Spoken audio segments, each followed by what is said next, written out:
Okay,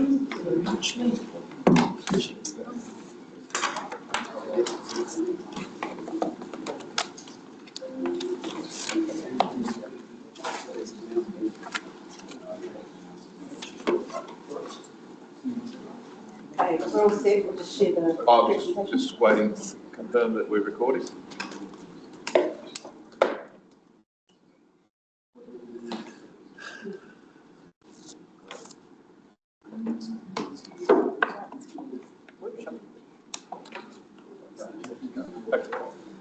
Okay. Yes, we are recording. Okay, welcome everyone to our annual plan workshop. I'm sure we're all eagerly waiting to get home and read the planning report. But we'll start with the annual plan. Thanks for sending the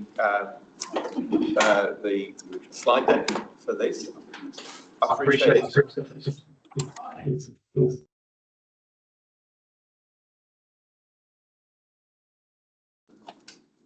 Someone must have the sound done. So, how do we go? Let's see how we go. We'll start again. Yeah, appreciate very tight time for staff. From a personal perspective, I would have loved to have a couple of days to ask a few questions ahead of this. And I think that was always the intention with this workshop, that we would have material sooner than yesterday. So just getting that balance between getting the information to us, so that some of the questions we could maybe deal with prior to the workshop rather than actually at the workshop. But anyway, that being said, I'm not going to take any more time, and I'll just hand over for the presentation. Thank you, and look, those comments are noted, and we certainly would far prefer to get this to you sooner. Our staff were working up to the wire on this one, unfortunately, and we're a few hands light, so apologies for that, sincerely and noted. Yeah, well, it is a consideration. Okay, do you want to just kick us off, Caleb, and then Catherine and I will just go turnabout a little bit? Absolutely. I'll take the agenda as read. So yes, we last met with you last Monday, actually, to talk about annual planning in general, alongside those other statutory planning and reporting products that you'll get to grapple with over the coming years. So here we are now today for workshop 1. And again, just to reiterate that it is on refreshing year 3, 2026-27 of the prior long-term plan, or the current long-term plan, 2024 to 34. A reminder that again, it resets our annual budget and identifies variations from the LTP, provides an important mechanism for updating on progress against the LTP, and is that key mechanism for a bit of integrated decision making and coordination across the organisation. What you're seeing at the bottom of this slide for our introductory slide here is again reminding that, yeah, we're working on this annual plan through to mid-2026, and well ahead of that milestone being reached, we will really be getting into the long-term plan 2027 to 37 work, and that is truly the vehicle through which the longer-term strategic planning will be addressed in the way that you want to sort of steer the council moving forward. Yeah, that's everything to probably say on that. The good news there is that I hope to be able to circulate to you this afternoon the LTP pre-engagement material, so you can have a good deep dive in that and give us your feedback. So we have been working feverishly to get that into shape for you. Right. So I think I've been tagged to talk a little bit about this. I think some of you will be aware of these changes and how they're going to play into both the AP and the LTP. So I think we've got the main ones covered up there. So probably worth noting that the RMA reform has just been released today. I just flicked you a note from the Minister's office covering their press release. So it's probably as we expected. It's going to continue to split into 2 bits. Probably one of the key things that hasn't been shared actually very widely at all, is that they now intend to require councils to compensate people for rules around things such as outstanding natural features, heritage controls, anything where the government deems that to be a public imposition on a private right. They will require councils to compensate them for that. So that is a very major shift. It's been a topic that's been on and off the cards for decades, but no one's ever taken it seriously that any government would do that. So you can imagine what the impacts of that might be on a district such as this if that actually finally sees the light of day. So just be aware of that. That's a major cost impost. The other one is probably again, just to understand the time frames that we're going to be asked to operate under. We'll have a shorter period of time to develop a regional strategic long-term strategy plan. I think we've been given about 9 months to develop a district plan and about 6 months to approve a district plan after it's been developed. So, you know, I mean, yeah, we all can rail at the fact that 10 years is a long time to get through a district plan, but actually those sort of time frames, I think, speak a hell of a lot to what the government's intention for these plans is. So, yeah, we'll wait and see what the detail of the legislation is, but that's sort of, look at Dave, he's got such a heavy face count there about how that's going to go. What they have also confirmed, and they've confirmed this privately as well, is that despite all these changes in the RMA, fast track won't be removed. So for all of the planning that they're signalling we're going to be doing, you're going to be handling with fast tracks as well. And we know that that's a big impost on this community, particularly on also on the planning team as well. Simplifying local government is underway. We still don't know what that's really going to mean for us, apart from the fact that it's going to, in the short term, even if nothing else happens, put a hell of a lot of additional strain on mayors, who will be now responsible for actually being the elected body for regional councils, as well as being charged as the CTB and developing a new regional model. Now, again, lots of detail to go under the bridge there, but you know, we've already the mayors met the other day. I've met with some of the CE, my other CEs, and obviously how we collaborate to make that happen as councils across Otago, and possibly in different combinations, is something that we need to be putting some resource into and turning our mind to. So, you know, that's going to be, again, another significant change for us. Rates capping, there was some new material that's just come out on rates capping. Again, nothing in detail, but we will have to implement, or council will have to implement that by 2029. So that's the first year that it officially comes in. There are varying signals about how you get exemptions to that, but fundamentally they're talking about, as we all know, between 2 and 4% of the rates caps per capita that they're talking about. We're still trying to work out what per capita means, but I think my interpretation is that no one individual property can have more than a 4% rate rise. So you can't say it's 4% across the district or it's 2% across the district, and that might vary. I think the per capita is trying to imply that there is an absolute maximum that any property, in fact it actually says any property or any person, which seems ludicrous from a rating point of view, but hey, who can trust the DIA sometimes?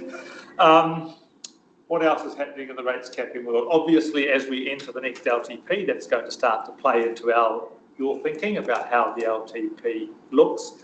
But you know, the only things that are fundamentally exempt from that are water and water-related charges.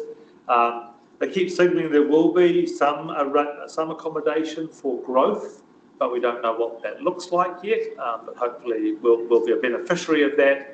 And the procedures, again, 2 types of procedures if you want to vary from that cap, and I suspect neither of them will be straightforward or simple to achieve. So it's going to be a significant sort of impulse on us, notwithstanding that by 2029, whatever the unitary authorities are that we ultimately become, will potentially have some regional functions associated with them as well. So that is probably the other relevant thing to be aware of. the government is undertaking now an assessment of what regional functions will return to central government as opposed to being devolved across local government, and they've signalled there's actually no consultation on that. They will simply do an exercise and tell us which of those functions. And, we talked about whether civil defence is one of those, John, but they can have some things like, I don't know, possums and rats, and potentially wilding pines, but we don't know exactly what that will look like. It's quite scary. It is quite, well, yes, it is quite scary. And then, I look on the other side, water done well, we know we sort of know where we're entering into that. Building Act reforms, making it easier for, talking about trusted builders and trusted plumbers being able to do work without having to get appropriate sign-off from councils. City and regional deals, we're still working through ours, as you know, as in fact are the other two. And development contributions. So the development levy system, that's currently out as an exposure draft or a partial exposure draft. I think Hayden's not in the room. He called it a naked draft this morning, which sounds very, very scary. So really starting to look at how they're going to shift that model to development levies. I suppose our initial view was we were relatively sceptical about whether that was going to have some real benefits. Listening to Hayden this morning, one of Dave's team, there seems to be potentially some greater benefits for local authorities through that process than perhaps we've imagined, but we don't see the full scope of those changes yet, and they'll be again consulted on early in the new year. So some possibilities for us there. So I suppose if anything, all that really tells us is that in the midst of trying to manage the AP, which is the end of year 3, as Caleb has said, thinking about the LTP, we've also got to think of a major reform program as well that no one quite knows the shape of any of it yet. So yeah, that's what's there in the wind. Thanks, Mike. Well, it's actually not in the wind, actually, it's right now. Thanks. What's the bad news, Mike? What's the bad Good. news? Really good. We're shrinking the year to only 260 days. So you've got much less time than Yeah. No, it's, look, I suppose the reality is it's impacting us. It's impacting all of local government. But, I know that everyone hates this, but, we are unique. We're the very smallest council doing a regional deal. We're one of a handful of councils going solo on water services entities. That has its own process that Catherine's looking after at the moment. We are still, one of the highest growth, if not the highest growth council in the country. So growth continues to put a massive demand on us to upfront infrastructure. And I don't think the levies is going to fundamentally change that in the short term. So we do have, we've always been a little bit of an outlier when it comes to local government, and I think all these changes sort of continue to put that focus on us as an organisation and you as a political body. I hear today that it reiterated the development levies will be collected centrally and then disseminated back out to local authorities. I'm honestly, John, I'm not aware of that. That would. I have heard that narrative, and I'm not sure if that's right. I heard it again this morning. Yeah. I'm not sure if that's the intent, but that would be horrific. Well, that would be great because that means that MB would be allowed to clip the ticket on the way through. Well, it's exactly what happens in the UK. It's not good. Yeah, and I think So, and the other thing, just to be really, really, I suppose, I think we touched on it in the presentation, is that each of these new government assistance elements come with their own charges. So Te Mata Arawai is levying us, the Commerce Commission will levy us. If MB do start to collect that centrally, I'm sure they will levy us because that's the nature of the beast. So they will be putting their hand up to take their portion of those costs. But look, what we'll do and what we'll continue to do is just map these processes out for you, and there'll obviously be a lot of information for us to digest, and then decision points as we go along.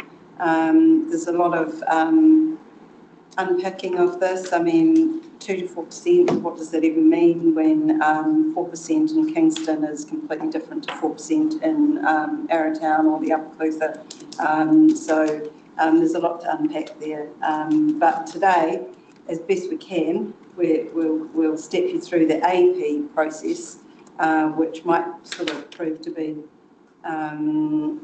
somewhat vanilla in terms of the work that is in front of you and all that we're going to need to try and get our heads around.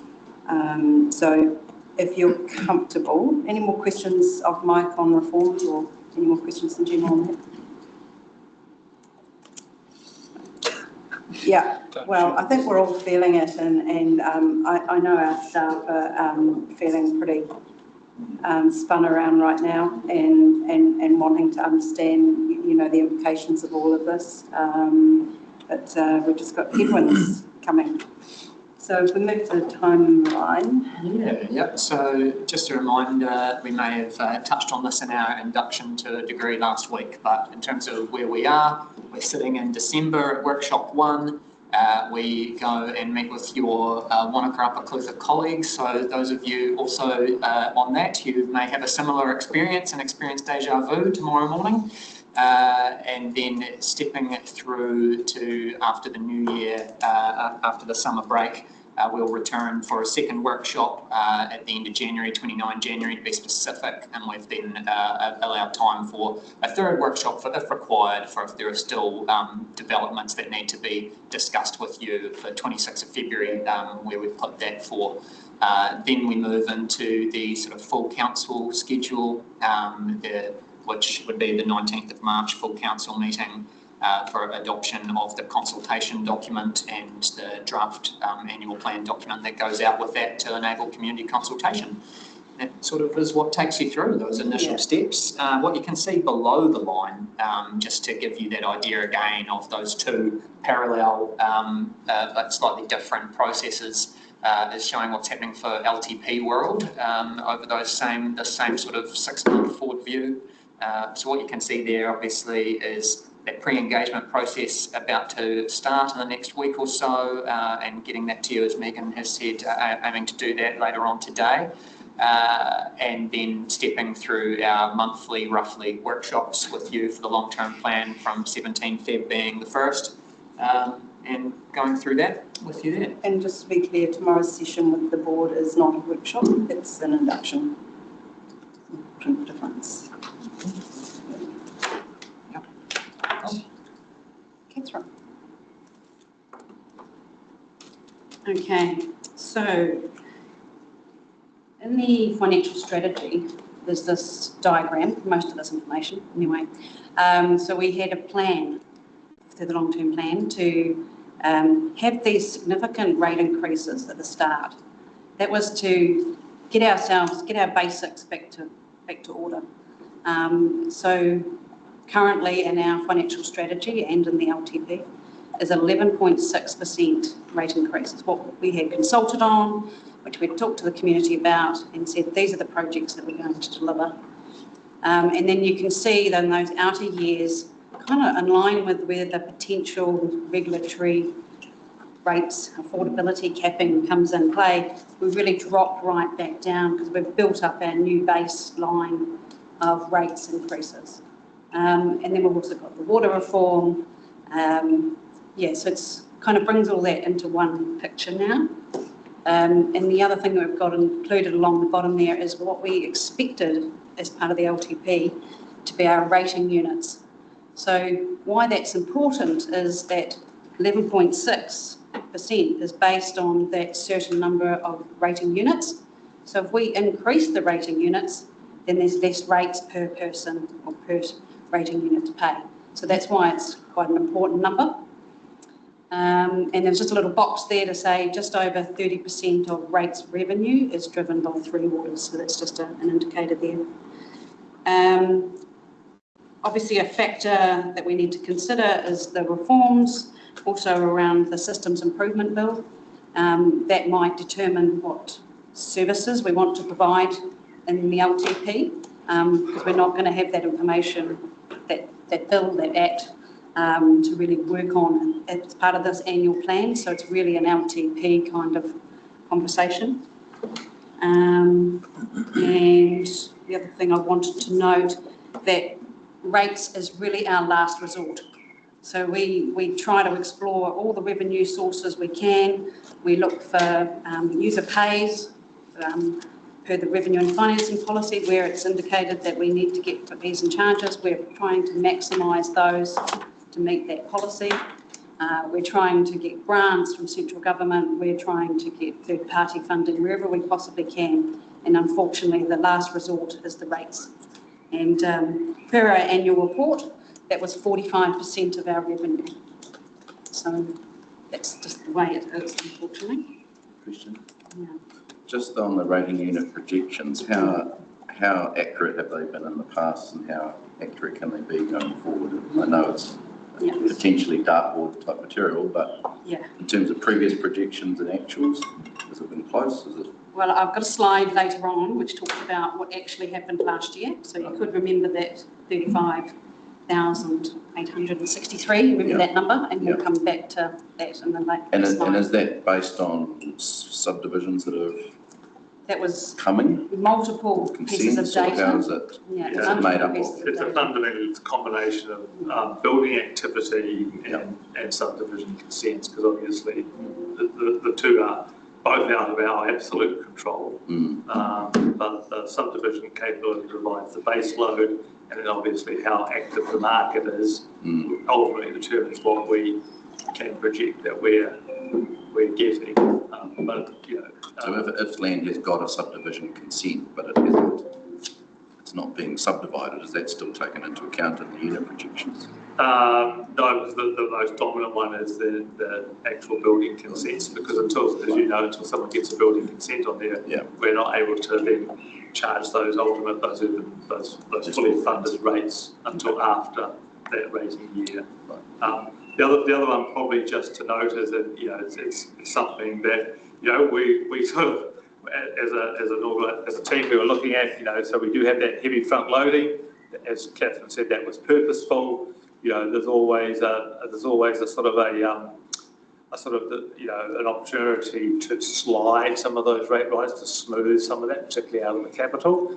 I think just before we even go there, it's probably worth noting that we don't have a lot of smoothing capacity. And to Catherine's point, if we start to smooth those out, then all we do is we build up the latter years, which is fundamentally, at least touch wood, perhaps we were very mindful or we just got lucky, our actual rate rises look like they're somewhat in the frame that the government is actually signalling at this point. So I wouldn't read too much into that, but it's worth just putting that sort of overall lens across your thinking.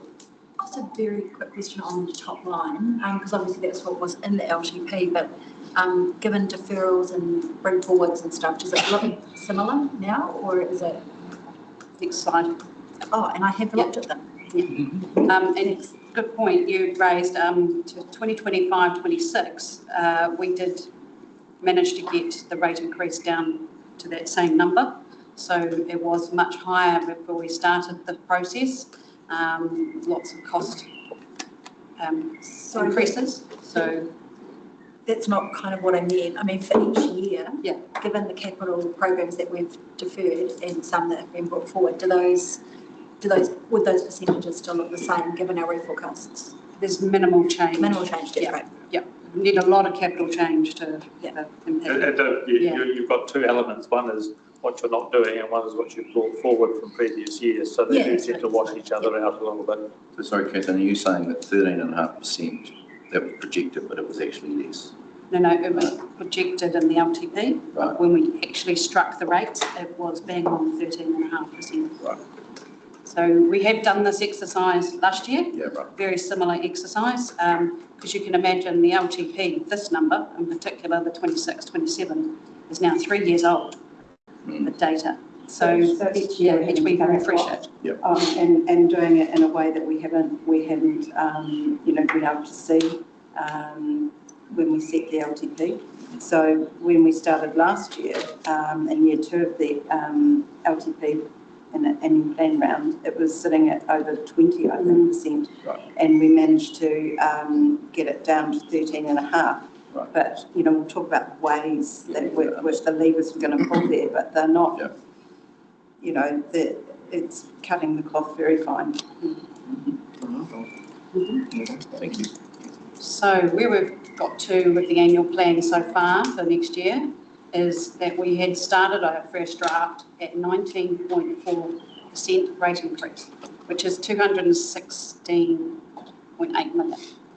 We've worked really hard trying to uncover as much savings as we can, and we're now down to a 14.9% rate increase. So really what we want to do is, as we had on that graph before, is get down to 11.6, but there's some choices that we need to do to get down to that. We haven't got to that yet. So that's the goal that we're trying to achieve. And just, I guess it's good to reinforce, because we actually had a councillor come, I remember back in the day when we were adopting an annual plan, and they were incensed because their rates increase was more than we had said the rates increase would be, and of course it's an average. And I know it might be obvious to a lot of you, but just to be very clear, that's an average rates increase. So there's a range. And we have a lot of targeted rates, and so therefore it can be quite a difference from neighbour to neighbour, depending on their type of rates and type of property that they have. Yeah, will we be able to do that and still achieve? Because would be really tricky to try and. Yeah, certainly if the rate capping comes, on a you basically have to get rid of targeted rates. You would have to have fixed rates to achieve that standardisation. Or you turn rates into fees, because fees aren't tracked under that model. So you actually have direct fees of people to access services. But I mean, that's a little way down the line, but that's the fees due to consideration. Yeah. So we just change the name. Yeah. Or you don't change it, but it changes the way that the impost is. Yeah. But it's not actually, in some respects, it's not dissimilar to moving to volumetric charging for water. That's effectively a rate or a fee that you're paying, instead of, at the moment, everybody pays about $800 a year for water supply. So some people gain, some people lose on that. If you moving it to a volumetric charge turns it into effectively a charge like your electricity. So that's where that model of rates capping tries to drive some of this conversation ultimately. Yeah, but that's going to be an interesting conversation, isn't it? Because we're going to imagine all the pushback we'll get from people who say, but I don't use the pool, and I don't go to that park, and so why am I having to pay for it? Yeah. Anyway, good times. So how did we get from 19.4 down to 14.9%? So we looked at our upward pressures, so obviously growth. We looked at some external costs, so we've had some central government impacts from our refuge, that's the UEF, so that's costing us an extra 1.5 million next year. We've had reduction in the National Land Transport Funding, which is a 3-year program. And also, as Mike mentioned, we get levied by our regulators. So we've got a water levy now that we have to recover at Te Mata Arawai. We've also got Commerce Commission. I think it's around 200k as well. And there's just a general note that local government doesn't follow CPI. Bitumen price is 50% increase. So some of our suppliers don't charge us CPI increases, and we have to absorb that cost. And just on infrastructure, the maintenance of our infrastructure, as we get more infrastructure, there needs to be more maintenance. So therefore, we've actually had not only a cost increase, but also a volume increase of maintenance that we need to do on our infrastructure. So that's been an upward of $5 million. And this was similar last year. You could almost write the same cost pressures came through last year as part of the LTP, part of the annual plan. And then there's been some offsets. We've really dug into our revenue. We've really looked at where we can make sure that our revenue and financing policy, where revenue is not meeting the targets, that we're really making sure that those increases come through the fees and charges policy, and budgeting that revenue correctly. Also, we've had an upside on interest, and because some of our capital has been delayed, we've had a delay in depreciation on some of that investment as well. So there's kind of ups and downs that we've incorporated. The other thing we've been looking at is personnel. So in the LTP for year 3, there was some new roles. We've really dug into those and looked at, do we actually need those roles? We looked at our vacancies. We've looked at what are the critical roles that we absolutely need to not on board, or on board, but and look at the ones that we don't need to on board. And we've looked at professional services. Again, we did this last time. We looked at an 18-month kind of view.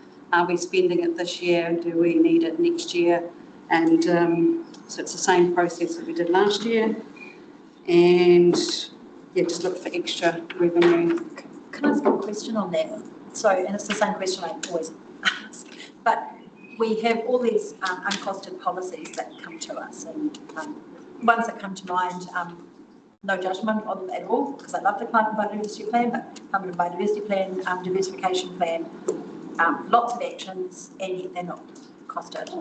And we don't get those lines in front of us to look at and say, yep, we'd like to do that, or we don't think that's as important. And the community doesn't get to see that either and go, hey, we like this, but we don't like that.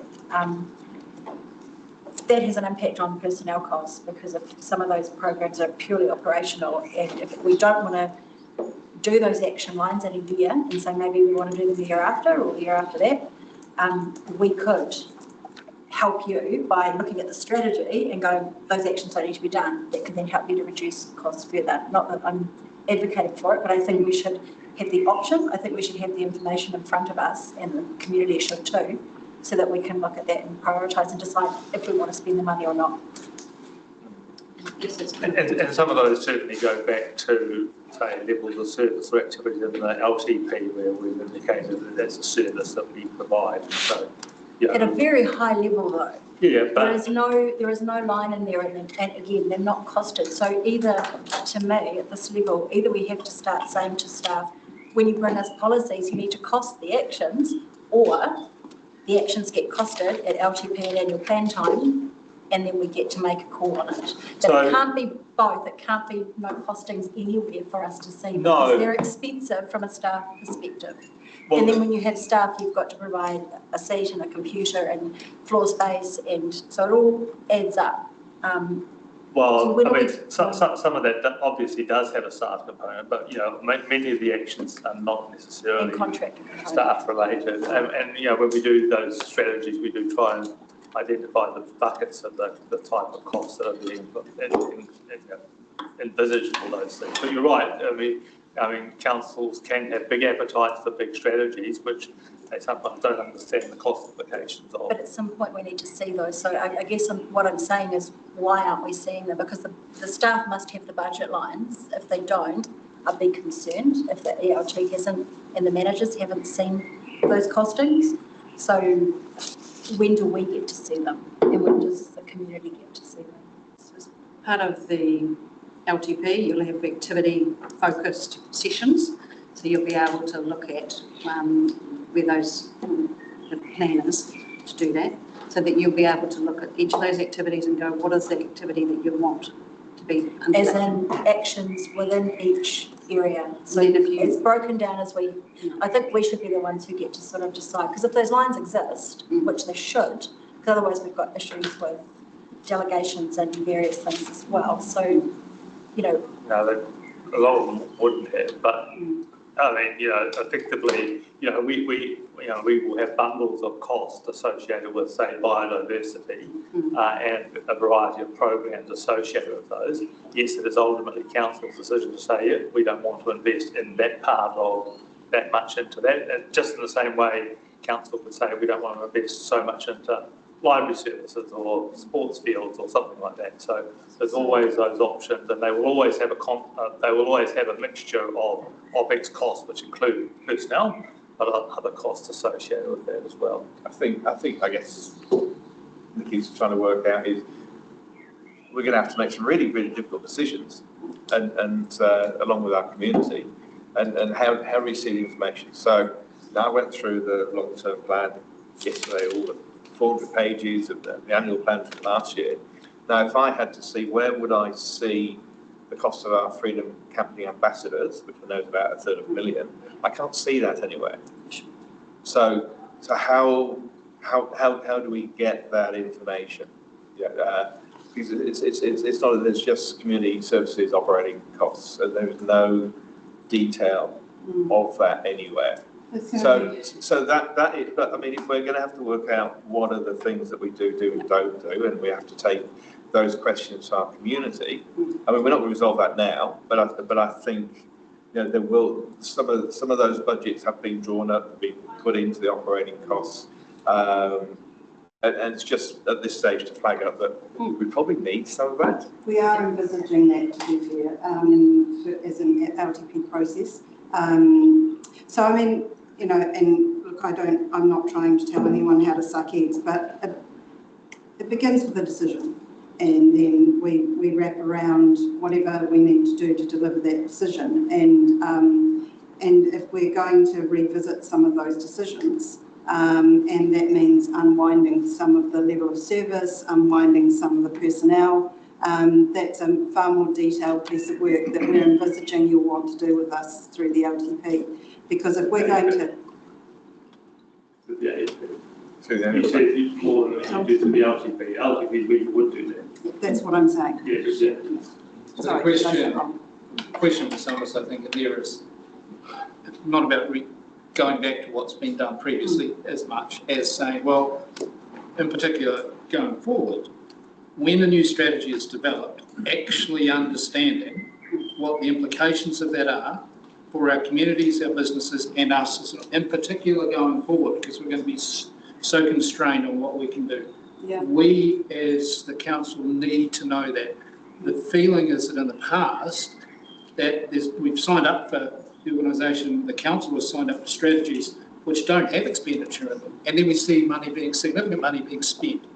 So there needs to be connecting those dots in future, having a more conscious understanding where that's going, in particular to control some of those costs. Yeah, so I suppose the first line of that, when we think about the next LTP, will be the regulatory services bill, because that will start to define what councils won't be doing. And that's a conversation that you'll have to have with your communities. And then there will be those opportunities to say, okay, in any service, how much energy do we want to put in that? But I think there's also been historically a gap between aspiration by council about what they want to deliver and then the cost of what that's been able to be costed to deliver. So I think that's always a tension that's been there, whether it's today or 10 years ago or 15 years ago. We have to have the information in front of us to understand the tension, and we don't have that, and it has been asked for in the past. And but even something like climate change, because I think, just to be fair, you know, did have a significant amount of money that went alongside that decision. That was very clear how much money was being committed to. And that was a decision of council. And the LTP, but again, these are bulk pots of money for a number of actions, and I think we probably need to have a little bit more oversight and insight into what specific actions cost. Last Bogus UK, we just had a number that said $1 sign or $2 sign or a $3 sign. It was completely indicative, and before that we didn't have any, we just had an amount in the LTP that was a bucket. But there are bigger buckets in other areas that I think we need to dig into a bit more. Anyway. But I think that, I mean, that's relevant, but equally, you know, we are, as we all know, we're putting 10-year capital LTPs together with a 3-year LTP inside that. They're being developed 18 months before those LTPs. So there's, you know, we will invariably have some level of, you know, bucketing, if that's the right word, because we won't know exactly what those individual costs will be. And that, I mean, that's part of the way, unfortunately, well, that's not unfortunate, it's just part of the way the model is constructed that we're trying to deal with. And this is why year 3, as Catherine pointed out, is often the year that we've probably got, you know, we have a lot of confidence about years 1 and 2. Year 3 is a little bit because how rapid change has occurred, and that's why we revise that every.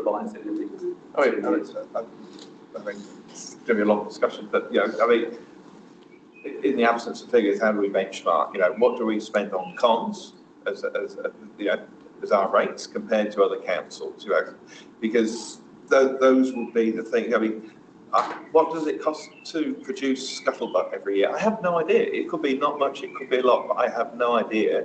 And if we're being asked to really focus on what we spend, part of it has to be what do we spend our money on? And we don't know, because we don't know what we're spending our money on. We've got some buckets, and that's not a criticism of anyone that's doing any of those jobs. It's how do we make those difficult decisions? And again, we're not going to get that information now, but it's going forward. We need to have it. We may have to. We may have to have some of that. Yeah, look, and I don't think we're afraid of that at all. Actually, I think we're pleasantly surprised at how incredibly efficient the comms engagement team is, given we've got 2 graphic designers in-house, which make us a huge amount of saving. Not defensive about that. They are very small budgets, though, in the scheme of things. And, you know, I think we can give visibility over things. Obviously, you know, and there is the slide that tells you the quantum of personnel costs, but I don't think you're talking specific to personnel costs. It's more about our activity, our function, all the things we do, and each one in its own right is quite small, but they all add up. And that's just the reality. But they're probably some of the softer examples that you've just given. And I think in terms of CapEx, for example, which is the big stuff, that's where the real money lies. There is you know, a lot of governance visibility over. So, but taking that on board, I don't think any other council has asked me for the cost of scuttlebutt before, and I'm happy to provide that. But I get what you mean, it's in principle. And I think we are anticipating a very deep dive by elected members, because we really want you to be making the decision on behalf of the community as we head into a very, very difficult LTP. Yep. Thanks. So this was the slide that I mentioned last week. So your bulk, a quarter is depreciation, a quarter is personnel costs, a quarter is interest and infrastructure maintenance, and then there's little slithers. So there's not a lot of room, I guess, not a lot of discretionary expenditure in there. And there's just a reminder that it's 1.8 million at the moment of operating costs equal a % of rates. Growing fast. This was just a slide on CapEx, just showing, I guess, the movement. Nikki, you were talking about what's the impact on the CapEx moving out. That's the impact, as we can see. A lot of delivery to happen in the next few years, and there's a table down the bottom which shows that movement of reforecasts and rejigging of the CapEx program. So it's not much change over the 10 years. And presumably, Catherine, even though we show change of, 15 million, 22 minus plus 12 plus 8, there has to be much bigger changes to fundamentally shift the dial on the CapEx impact. Yeah, so the next slide's got like a little, the last line, an example, if a $10 million reduction in levels of service funded projects, that would be a 0.2 million change in interest, and potentially the following year interest and principal repayment of 0.7 million. So it's very small when you think about 1.8 million being in 1% of rates. And this was just to kind of show you the different splits of our CapEx at the moment for our 26-27 budget. 38% of it is growth, which we would get from development contributions, so therefore no impact on rates. Our renewals, it's generally funded from our depreciation or loans, potentially if there's not enough in the depreciation reserve. And then it's really the levels of service, it's the 34%, that's what's driving that OPEX impact through interest. Could you just talk a little bit more about what level of service means? So I understand we're paying capital expenditure to service growth, and we've got things that we're renewing, funded either or not through depreciation. Yeah. So is levels of service just, is that an improvement or? Potentially. So if you take the UV treatment, that was clearly an improvement in the levels of service. So that would be all in that bucket. Yeah. So what's the level of service payment that's not growth or renewal? So often a project's a combination of everything. So it might be a particular pipe has got an element of growth, it might be 30% growth, and we were going to renew that pipe anyway in 5 years' time, so we might, part of it would be renewal. So each project is completely different. Another example, and you've been talking about Project Pure recently. So we've done, recently we built a second or third batch reactor, so that's a growth component. More recently, we replaced and upgraded or renewed the screen filters, and then we took also the opportunity to put in some additional filtration. So the additional filtration is a clear level of service change. It's not part of the renewal because it's not replacing what was there before, and we didn't add it because of growth. We added it because between 2010 and 2025, we realised that actually adding additional filtration was a good thing to be doing to our plant. So, and as Catherine said, it's very rare that any capital investment is only one of those components. There is always a level of service increase, whether that's improved telemetry, whether that's improved, as I said, filtration, whether that's a slightly better quality type of facility. So that invariably forms part of the cost driver, but it also is part of actually ensuring that long term our assets remain relevant and up to date at a better level than they currently are. There's an element of that, and is it defined as such? If so, regulatory or expected improvement of services externally. So other than us just saying, oh, it's a good thing to do, the filters for crypto's brilliant, yes, sure. That was a bit of both really, or perhaps a catch up on what should have happened. So there's a distinction between what we choose, that's feedback from our community, and what is regulatory? Okay. Yeah, you're right. Some of it might be imposed on us, some of it might also be what we decide to do as an organisation. Cool, because the reason I make the point is that going forward, I think it's going to be really important that we identify what is an increase in cost to our communities and businesses because we have to, rather than it being optional, because the government have either required us to or implied that we have to, and if we don't, there will be consequences. So it might be useful, if we can, break it down a little.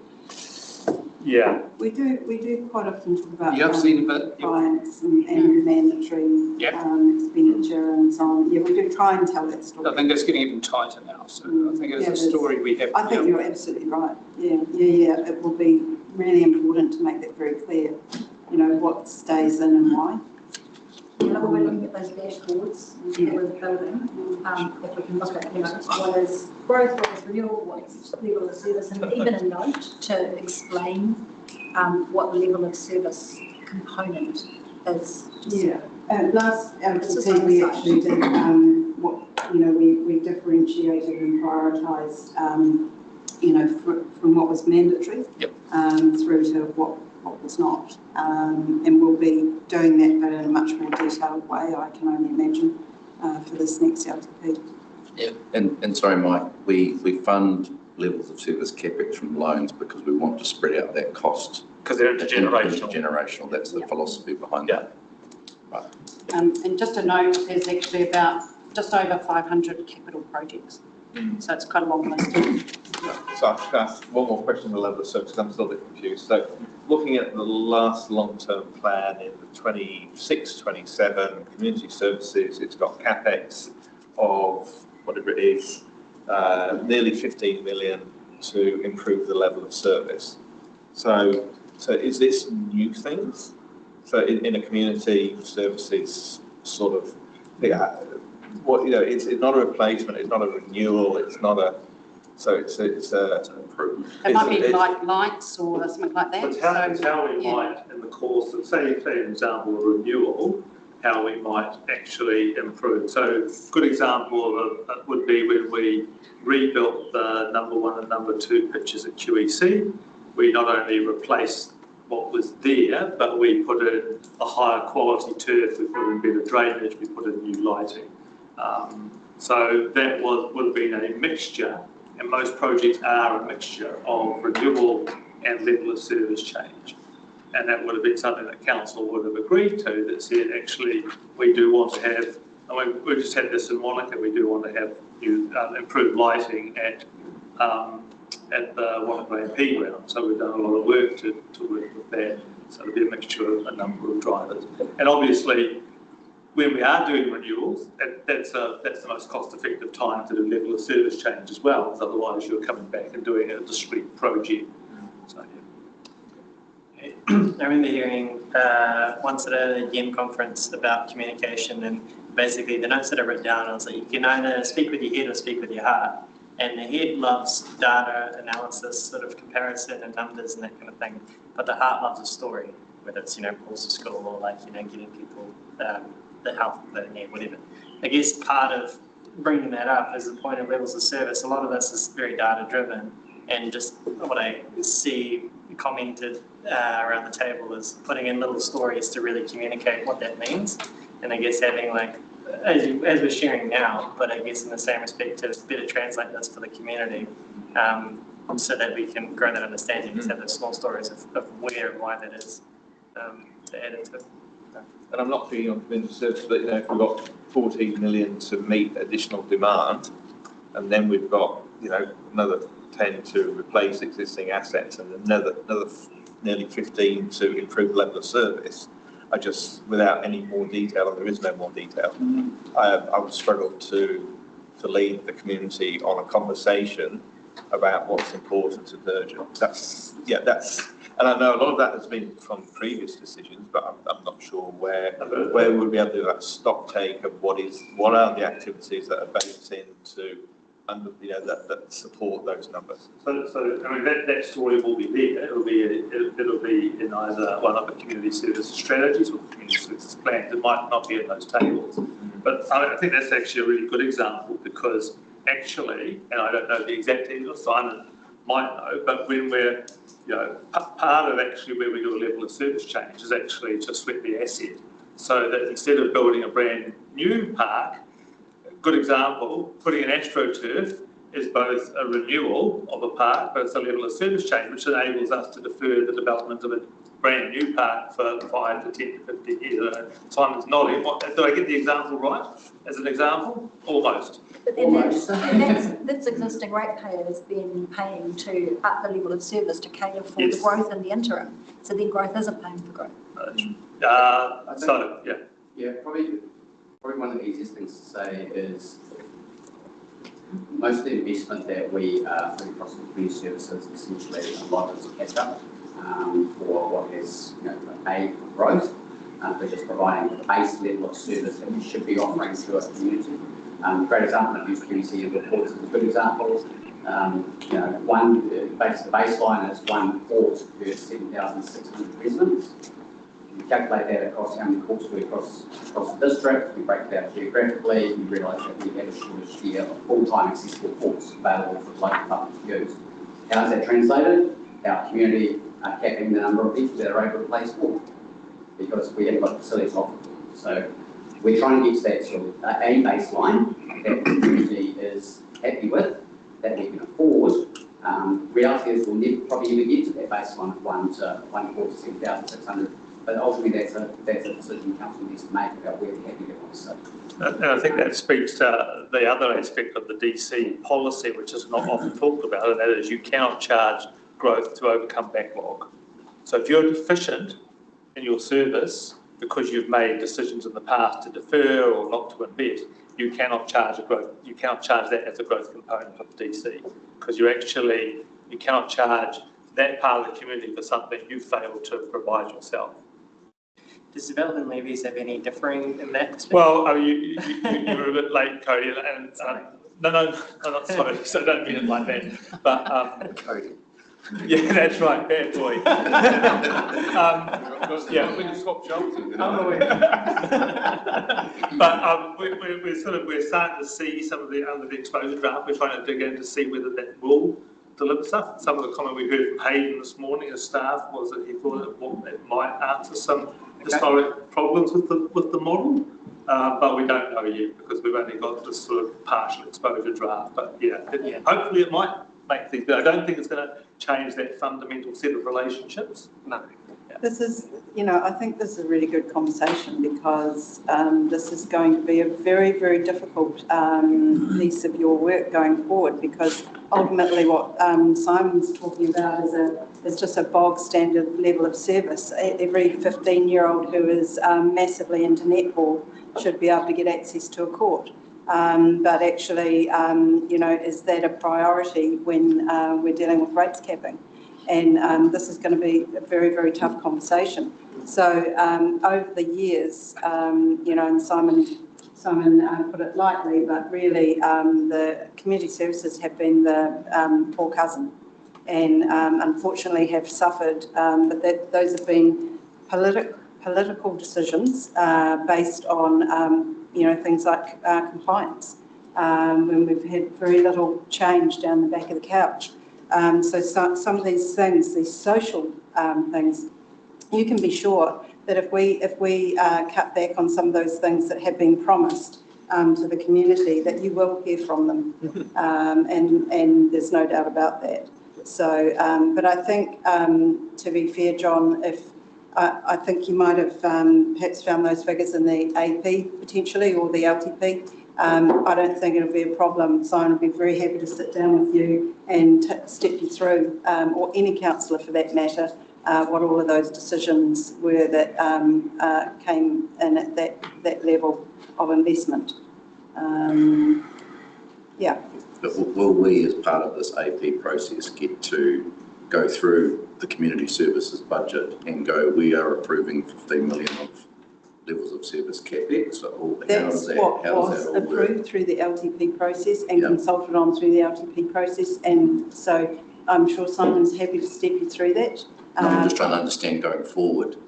When is our opportunity to look at that levels of service? Yeah, it'll be LTP. The LTP process. Because basically, if we're making significant changes to the LTP, that's something that we have to consult on through the AP.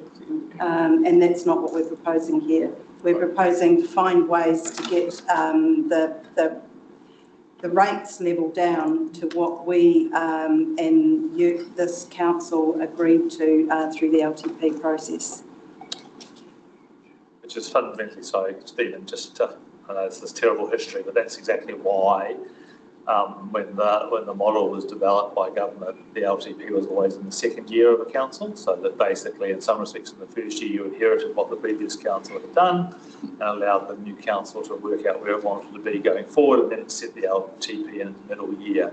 And it's just the way that model was designed by the government. That's the principle, so that we didn't lurch from one decision to another in each triennium. Yeah. Government's allowed to do it, but we're not. Yeah. You do as I say. That's the tone of local government. Right, if we keep going, because otherwise we're going to run out of time, Kevin. But we'll take that as an action, and Simon's nodding, and we'll set up a session here, and you'll all be welcome to come, and he'll step you through that. Oh, it applies to all departments. Right. So to achieve the forecast, just what I was saying, the immediate opportunities are depreciation. And do you want to just speak to that legal? This line's coming. Yeah. Sorry, growth assumption, loans and revenue. And we're going to get into that detail in slides coming up. And as we've already said, there are further levers around levels of service, and as we're saying and you're saying, that's something you'll want to get into a lot more detail around. I mean, if you're actually going to have to look at things like, I won't name the library, but closing a library early, or having cooler swimming pools, God forbid. I know I shouldn't have said that one. You're on thin ice there. Yeah, So bad examples, and frankly, you'd be surprised, they will not give you really what you need, what you're going to need. But in collectively, yes. So we may well be down to looking at all of those components. And of course, government might be saying, well, we don't think libraries are core business. So how would we find out? Give an example. In the downtown Queenstown area, all our car parks are free after 6 o'clock. Right? So, obvious question, if they were paying 24 hours, what would that do for our income? Because the town's full, the town centre's full, it's jammed, all our accommodation is solid, all the restaurants are fully booked, and we're not charging for anyone to park after 6 o'clock. Yeah, so we've been there before. And what council suffered was, and council withdrew back from that because it got a whole lot of feedback from restaurateurs that actually that was terrible, that was going to drive away business, and council shouldn't be doing that. So I appreciate we've been there, but I was just wondering how. But we could model what were the consequences? We don't know that. We could model that based on current demand. You could do some modelling. I don't know whether you'd go 24 hours, but you might go to 9 o'clock at night or 10 o'clock at night. We could, that we could do some forecasting, but again, we couldn't prove that. So we'd be forecasting what the likely income would be. But it's always a possibility. I mean, we've talked, and Tony has happily talked about, the prospect that at some point we need to think about parking charges in the Wanaka town centre, because at the moment no one pays anything or contributes anything to that. So, whereas my personal experience is people don't value what they're not paying for. And if you're not charging something, it's just taken as expected. And of course, parking, just to be really clear, is always a balance between what is the purpose. Yes, it earns revenue, but it's not simply a revenue earner. It's all part of actually creating the turnover in spaces to enable people to come and access those spaces. So I think the flip side of that, though, for Queenstown is that after 6 o'clock, you are getting something that you would otherwise be paying for. So there is a value to it because people see they're not having to pay. So, during the day you have to pay $6 an hour. If you're coming to dine at night, you don't have to pay that. So there is some value seen to that. There's some value for some people that everyone else is paying for. It doesn't get paid for by the commercial businesses. Yeah, so that's anyway, that's a philosophy. But I mean, I'm just how much we're spending on tile ceiling and putting lighting on a car park in central Queenstown that we're. Yeah, that was given the go-ahead based on the revenue that was coming from it for that time. That's a very specific revenue prediction around that. But yes, parking is definitely a lever that we won't be able to avoid looking at for sure. You're quite right, John. Come with a great deal of pain. Right, so now we're going to take a bit more of a deep dive into the opportunities. Specific depreciation. Yeah, so in the financial strategy, we proposed to move from funding depreciation. Currently, in the first year of the LTP, it was 34%, and we proposed by the end of the LTP, 10 years later, we would get that up to just over 52%. So we were gradually going to increase that percentage of depreciation. So we could slow that growth. Can down the road. So we could potentially keep, not increase it as much as we were going to. And as you know, that quarter of that pie is depreciation. So that's a real lever that we can pull. And we could pull it just for 1 year. We could just go, We've been pulling it for years. Yeah. And so there's a table there which says, if you change the percentage of funded depreciation, that's the impact. So if you moved back down to 35%, you would save $12 million in rates in 1 year. So that's very attractive. So is that 35% in the first year, or that's the end point after 10 years? That was what we had started with, was 34, and we've gradually been building it up. And so what are we at the moment? I think. That's by the end of the day. Oh, yeah, sorry. Yeah, sorry, I thought that was the end of the. Sorry, where are we right now? That's what there's obviously that benefits and consequences. Yeah. What does that do to our water CCO's finances? hang on. Oh, sorry. Oh, sorry, Peter. Questions? Was Peter going to offer it, try and answer that? Go, Peter. The 52% is what is actually in the annual plan for 26-27. So yeah, year one of the LTP was about 34%. Year two was in the 40s. We're moving to 52. Oh, okay, so 52 is current, yeah. So that, Yep. that was, That's what was in the year 3 of Piece. LTP. Yeah. Can you just, before you get on to that other question, can you just touch on the amount of vested assets we're getting? Because that's actually a big driver of our depreciation costs. Yeah, so last annual report, we had $110 million worth of vested assets. Last annual report was, I think, 60 million. So chunky. So what we're getting, because of the amount of growth we've got, we're getting big chunks of new assets coming in, which we then have to depreciate at whatever rate. And it is straight line depreciation, which I have a fundamental disagreement with. But no one else seems to understand my form of economics. But that's the model that we that's adopted. And so what that means is every time we get more assets coming in, not only does the cost grow absolutely, but it actually, as we increase the percentage, that doubles. It has a double whammy effect. When you say adopted, you mean enforced in terms of that straight line? Yeah, I think so. Is that the standard? Is it a straight line depreciation of assets? Certain assets benefit. Are these just, is this just an Excel spreadsheet where you're applying like I do percentages and just whacking the percentages in there, or are you actually looking at depreciation schedules? Like I'm imagining we may have some assets that are at zero. I mean, Edith Cavell is not being depreciated anymore. That's right. Yeah. So there is nuances, obviously. So we wouldn't want to fully depreciate our transport assets because we don't, the funding is 51% from NZTA and 49% from us. So we would never want to have a depreciation fund more than 49%. So different assets. Different assets are different. Do have different depreciation classes. Yeah. So say IT assets are about 5-year depreciation I think, on IT, as opposed to say an 80-year depreciation on a water pipe or something like that. Yeah. So that does shift depending on the asset class. So it's on average again. Yeah. So we've averaged that for the purpose of this.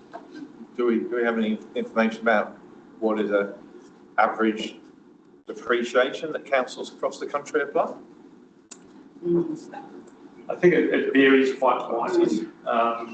Certainly, I think councils that are more stable and less growth oriented have higher levels of depreciation because they're not growing their asset base as quickly. Yeah. But yeah. And if we've got newer infrastructure, then it's the depreciation, it's probably going to be slower, or the replacement, or I don't know, that's just... It's, the interesting thing is the routes are auditing throughout the country, and this is, this needs to pass muster with them, but they haven't taken an issue with our approach to this, so...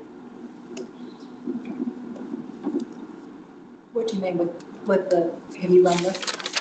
So our financial strategy has this growth, I guess, in depreciation and growth in funding it. And so it's part of the LTP, they audited it and they had no issue. We deviate. Yeah, we have to run it past them. Yeah. So if we were reducing the amount we're funding, is that a significant change that we need to consult on, or is that something we could... No. We would consult with them. It's a financial lever as opposed to a change in the level of the service or activity. It wouldn't trigger significant engagement.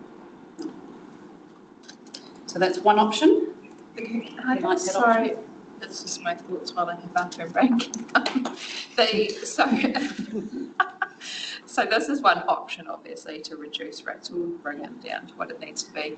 But how does this feed into the potential rate cap that we might be coming to or might be forced upon us? Because if we reduce this down now to save money this year, like, are we shooting ourselves in the foot that if a rates cap comes in, then we no longer have this option in the future? Yeah.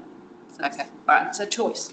Yeah. Okay. But if we've got a significant amount of depreciable assets that are in our CCO, they're not going to be subject to rate cap. And most of it is through waters, right? Yeah. So Oh, yes, yeah, no, so true. Yeah. But then how does that affect their, it's just 1 year, I suppose. Yeah. But their financing's tight, isn't it? So, I mean, okay. Yeah, okay, that's fine. So we talked earlier about growth.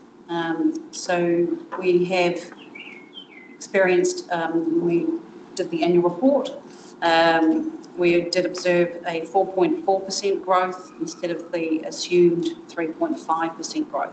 So that was an extra 300 dwellings. So that meant that when we strike the rates next time, we will be able to spread that rating burden over more properties. So at the moment, we haven't baked in that growth figure into this annual plan.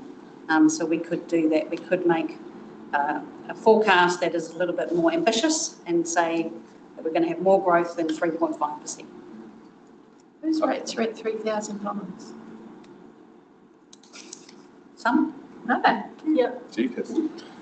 But also, so with that, if we bolted in 600 units in simplicity of building, that's quite a chunk of money to have coming in the door. Yeah.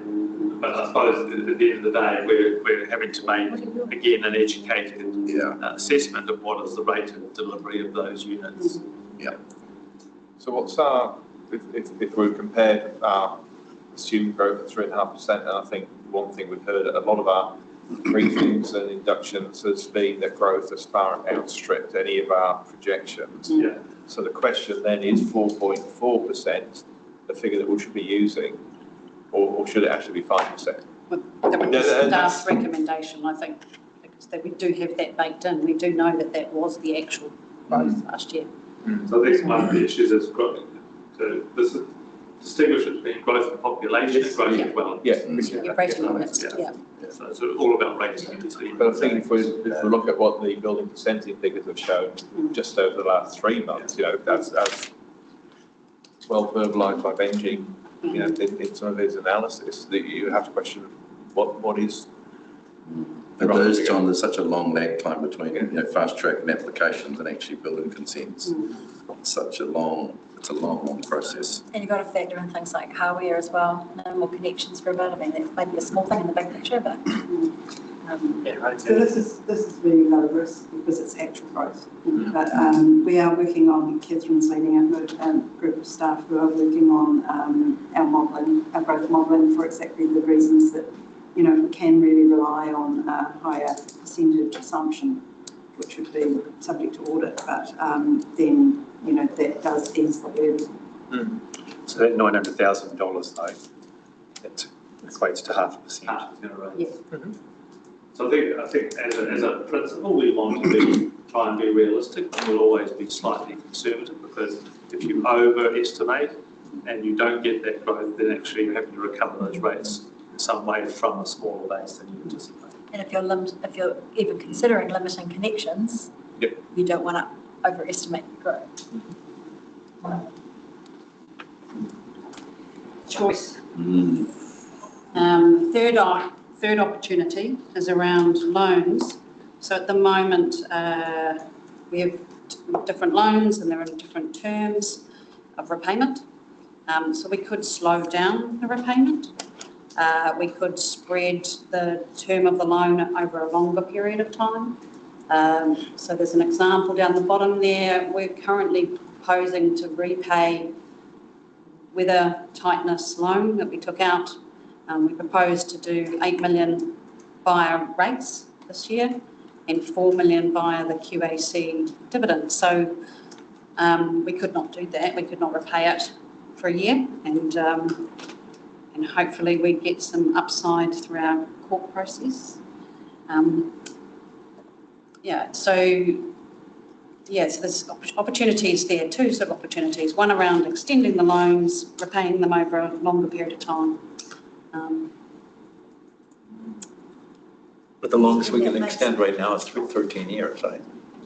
Well, we can borrow whatever term we want to. It's just that our GFA tend to not borrow long because councils don't want to borrow long.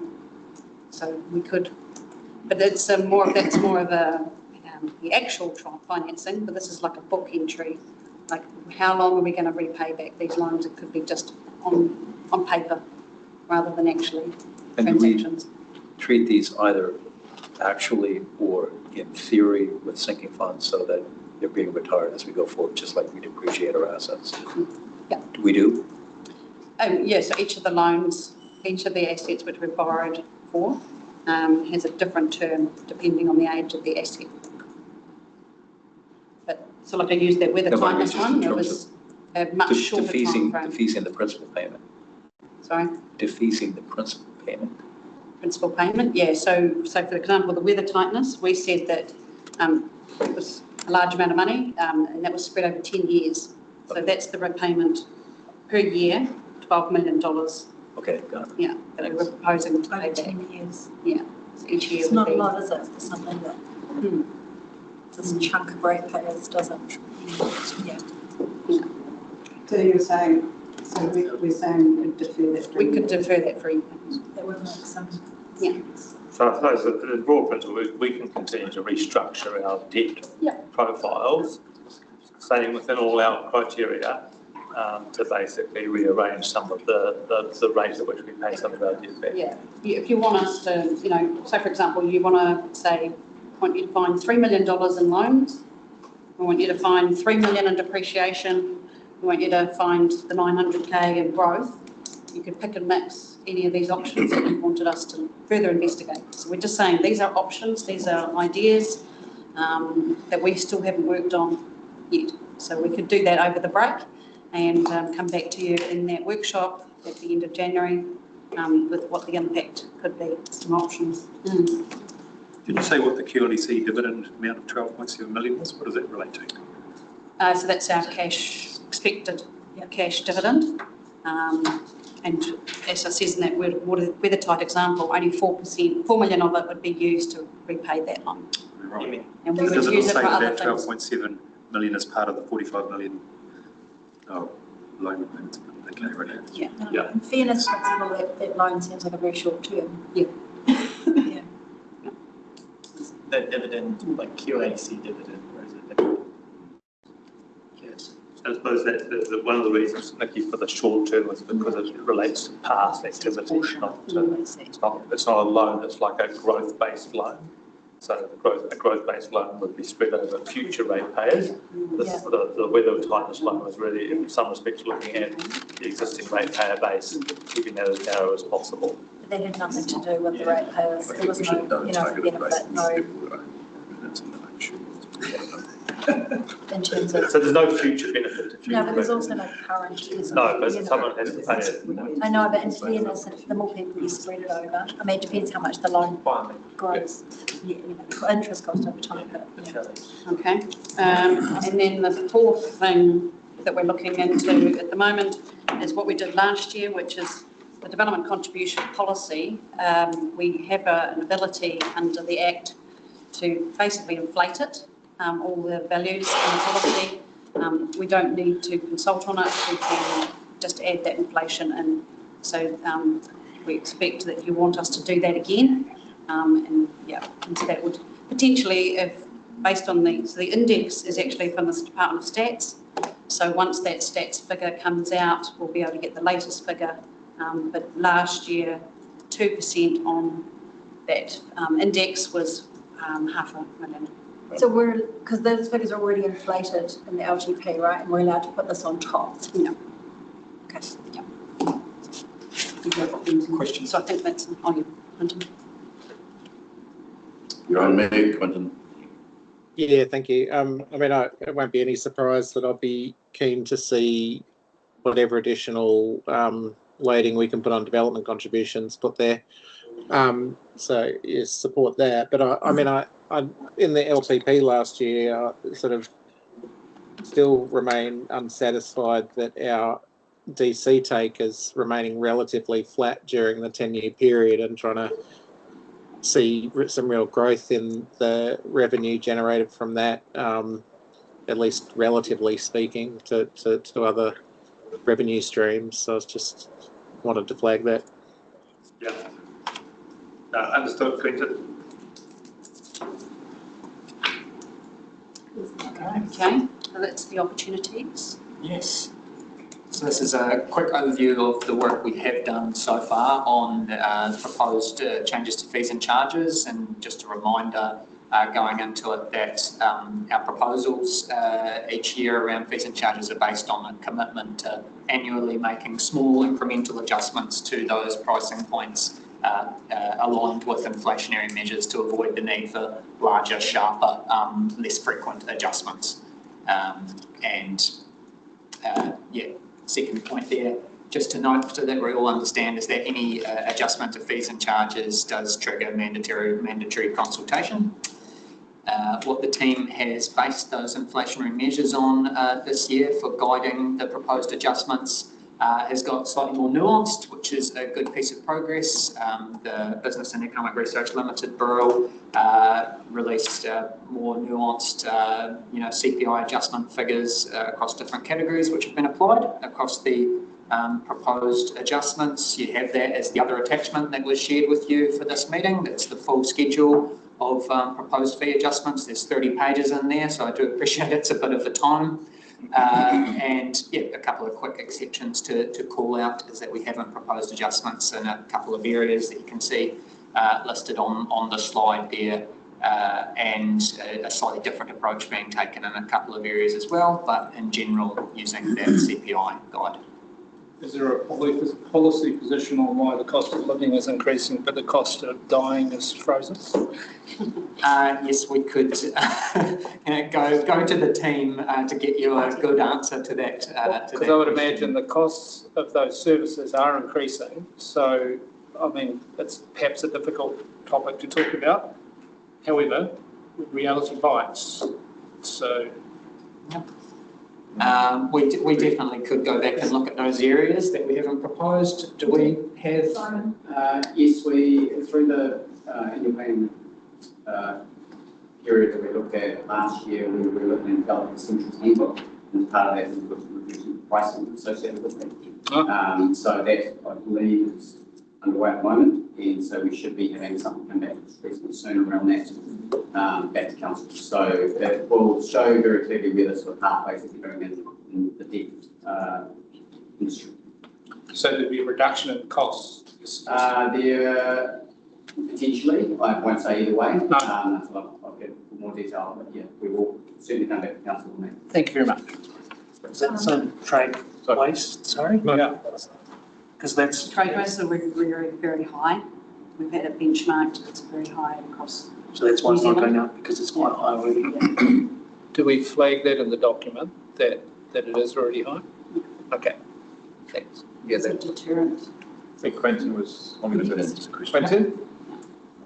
Yeah, just are we going to talk through the fees and charges specifically? I know it refers to the appendix there at the bottom, but I suppose just wanted to, I mean, we have had discussion previously about sport and rec charges, for instance, and I suppose once again, I think there's room to move away from just a CPI increase and to actually work out what we're trying to achieve in terms of incentivising use by our community. And I mean, differential pricing remains one that is just a bit of a, it'd be great to see that our residents gain greater benefit than our visitors for use of the swimming pool and the and things like that.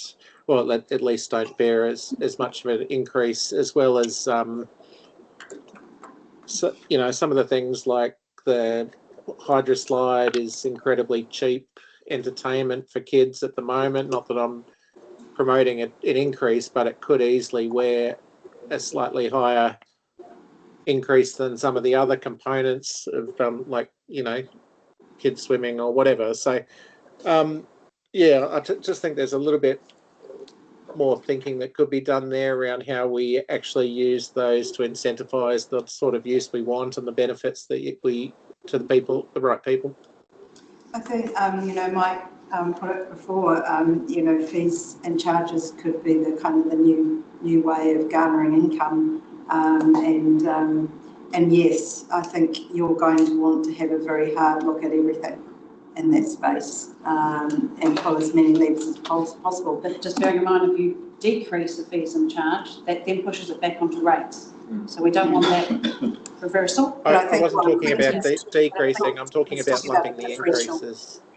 Yeah, I'm talking about lumping the increases on other people, but I'm not talking about reducing revenue at all. In fact, I'm just talking about how we distribute the revenue. Yes. Just to help us understand how we might shift the dial in all of this. So if these increases are applied, we talk, what's the additional income? Yeah, is it 1 million? Is it 500,000? Is it 50,000? I don't know. So are we sweating the small stuff when actually, well, maybe it's big stuff? So what would be the impact of, in terms of income revenue? I mean, at the point, you'll get to a point where if you put the fees up too much, people stop. People will stop. Last year's adjustment was about 2.3 million overall, was what we achieved from our fees and charges, but there was about some larger adjustments, so we could come back to you and give you a specific figure on that. I don't know. So I think kind of the only comment I would make is that a couple of years ago, council specifically asked us to adopt this particular model because what they were concerned about was the very fact that we did a lot of work to get an extra 50 cents. But the problem was every year it was 50 cents, and then we didn't do that, and then we charged them an extra $3, and then people said, this is terrible, how it's going up $3. No one understood that we hadn't charged them. So it's a conscious decision. Do you do it small and regular, or do you do it more irregularly and face a slightly potentially bigger backlash when you ultimately have to do it? So the only other thing I'd say, Quinn, so acknowledging that you're not looking to reduce the overall bucket of income, but where it lies, and I suppose again, just got to be really careful that we don't create greater distortions, because if we're suddenly not charging one activity, you know, that gets out of kilter with comparable councils and comparable communities. That's another thing that the team look at when they're doing all of those charges, and perhaps it's more cheaper to be buried in CODC than it is in Queenstown. I'm not sure. I think, you know, those councils that offer up free swimming, that kind of thing, that's just going to be gone, something of the past. So maybe we could, if you could have a look at the fees and charges, because I know you're obviously just received this information, and if there's fees and charges that you think you want to tweak with, we can bring that back on the 27th or 29th of January. Yeah. I think the sooner councillors can alert us to any fees and charges they've got any particular concerns about, we can have a look at that, because then we can start to say, okay, well, if we change it, what would be the impact? What would be the impost on rates? Or how would we, if we're going to take one fee away, how are we going to lift another fee to try and compensate? But we will have to start building the narrative for our communities around what they can anticipate, the hard decisions that we're going to need to be making, and start to, you know, basically warm up the communities on what this is all going to mean. Because it's one thing to say, oh, isn't it great news, your rates are capped. Hasn't the National Party done well? Well, actually, our water was coming out anyway, so our rates were potentially going to be at that level anyway.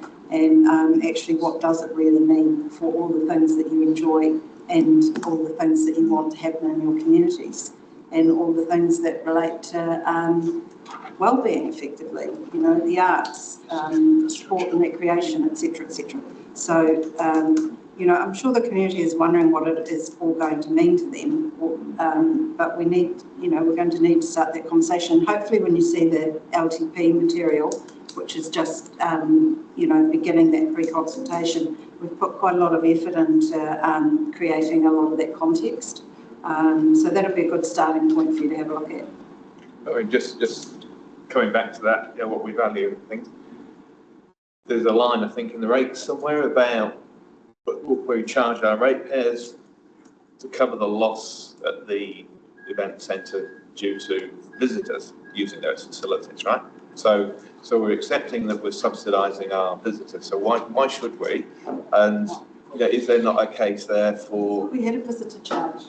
So when the was first built, there was a deliberate intent at that point in time that the charges were generally about $1 more than most other councils across the country. That has continued. We're pretty much at the top of the range around councils for what we charge. And we deliberately make some intent, particularly for our children, beneficiary schemes, etc., to keep those rates lower, to make it affordable for our community. And we obviously do benchmark every year on exactly what those rates and things look like. In reality, the bulk of people that come to the event centre are our locals. So it's somewhere between sort of maybe 12 to 10% if we're lucky. They're actually visitors that come to the event centre for general activities. Simon, we don't charge visitors extra. No, that's what that higher charge is. Encompasses obviously the subsidy towards visitors. But the reality is nothing like the event centre anywhere in the country washes its face. Correct. Balls don't wash their face. The only thing that is net positive is the gym, and that's a golden rule that's written right across the entire sector. These things cost money. And lose one. Sorry? And lose one. Oh, they take out the aquatic component. Yeah.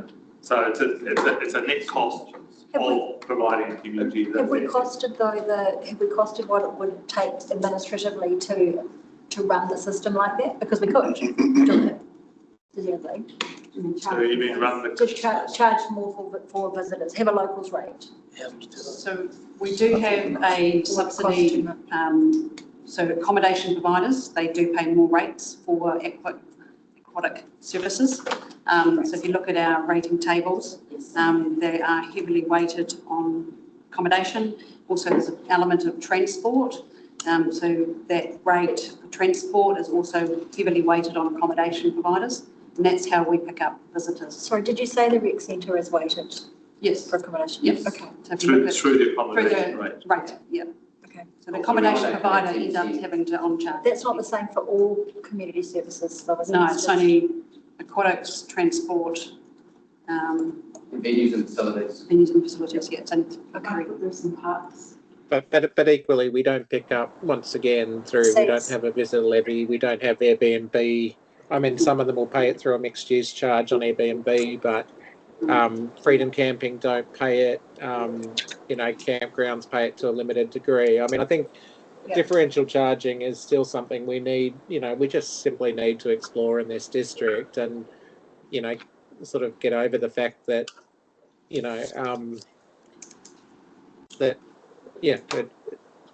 covers, that Kiwis have been very reluctant to do differential pricing for a long time.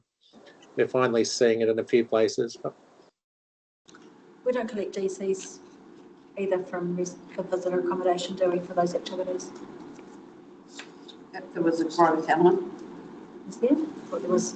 Okay, I'll go back and have a look. I would just there will be community facilities and reserve contribution charges, but recreational facilities charge and stuff in the DCs. But I'm not sure how heavily it's weighted for visitor for mixed use. But.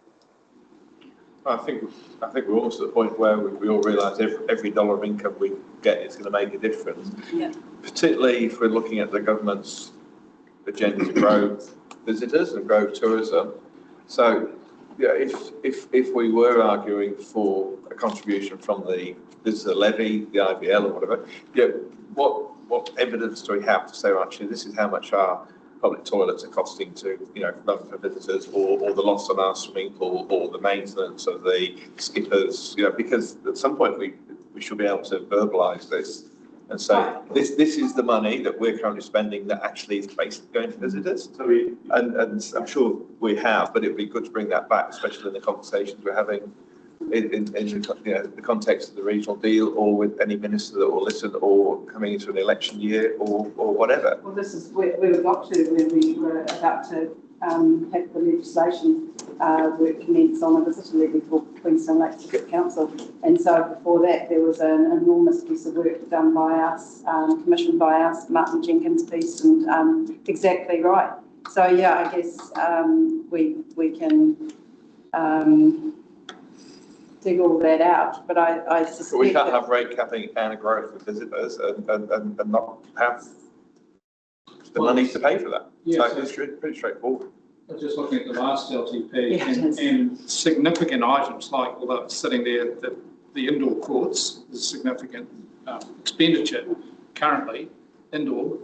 But when you look at the revenue for the airport dividend, it actually goes down and then flat lines.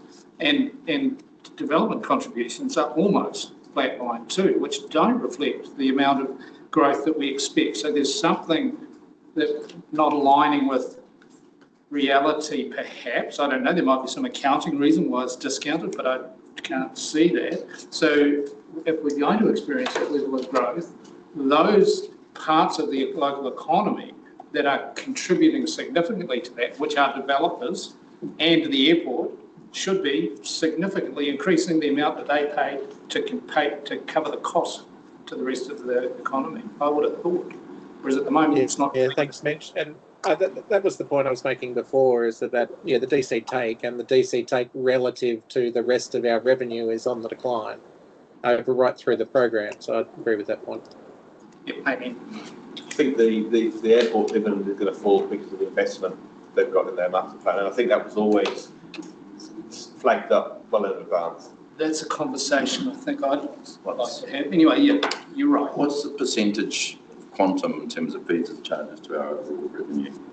How are we talking 10%, 15%? What's the scale of the size we're talking about here? Okay. It's certainly not the biggest part. No. The rates, our far rate for transport, fees and charges are. Yeah. So that's expenditure. Back visitor levy, because I can only imagine that, I mean, government's heard our case, they've understood it very, very well. We had a referendum, but I'm just thinking, Mike, you'll know more. What is it that we will have to do in the event that a visitor levy comes along? Because I would imagine that the government will just simply create criteria around that, and that's what we'll have to adhere to, rather than us starting from again to make a case that is easy for us to make. So I think that, to the extent that the government might in the future consider something like that, they're going to standardise that across the country. If they do, so in fact some of the gains that we thought we would make sort of get lost in that.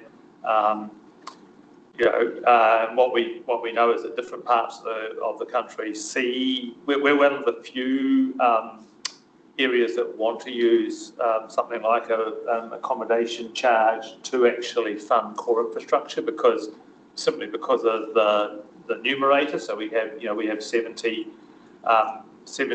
visitor bed nights per person on average, compared to, I think, less than 5 for Auckland, as an example. So we're an outlier. So most of them don't want and don't need visitor income to support their infrastructure. We do. So there's a fundamentally different equation being asked of us by us historically, and obviously we've got a current government that is not motivated at the moment to look at that, even though they want councils to identify additional forms of revenue income.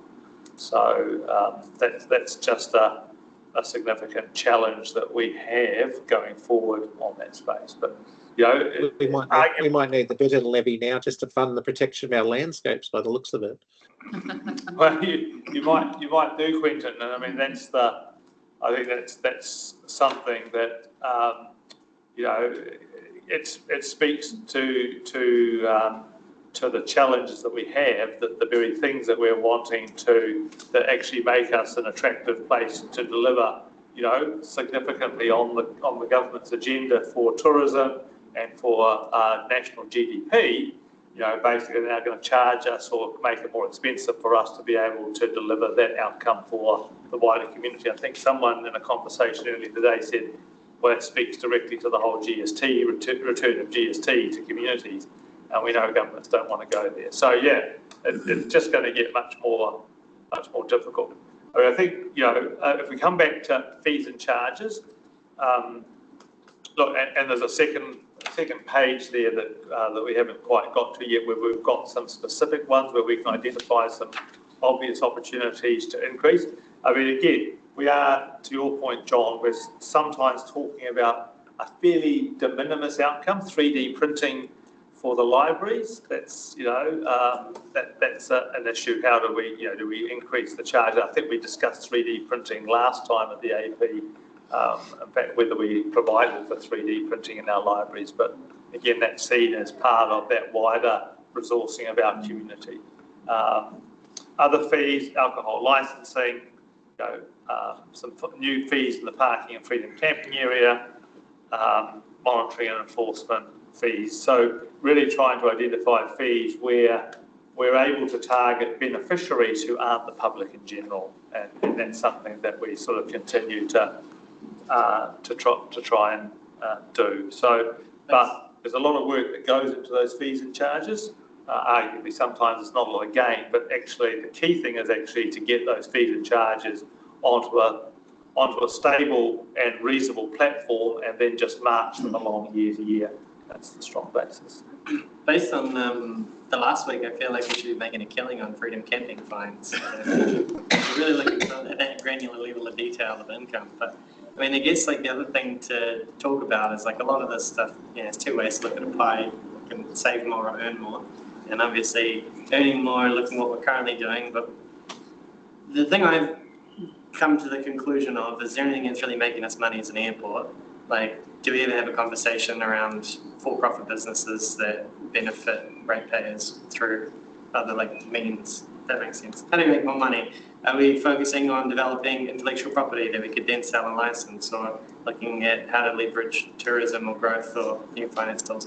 I guess like looking at 3D printing in a library just feels like such a useless discussion point in the scheme of $208 million a year. Like, just saying, like, you know, what's the other side of the coin of how we leverage the opportunities that we have? Like I say, we could make a lot more money in enforcement of freedom camping than we could ever do on changing fees and stuff. So. Well, Catherine's been signalling we need to look at revenue, but then the complicator is that we also have to think about what is core local government business. And the other things that we do, I mean, we do have some concessions as well. So we've got Skyline and we've got Shotted Jet. So, yeah, there may be more opportunities. Yeah.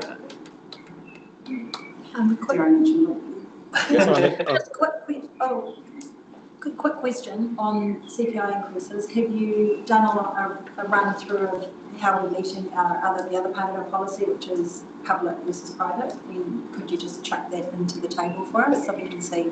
Yeah, we'll bring that. Exactly. Okay. Yes, that's compliance with the revenue and financing policy.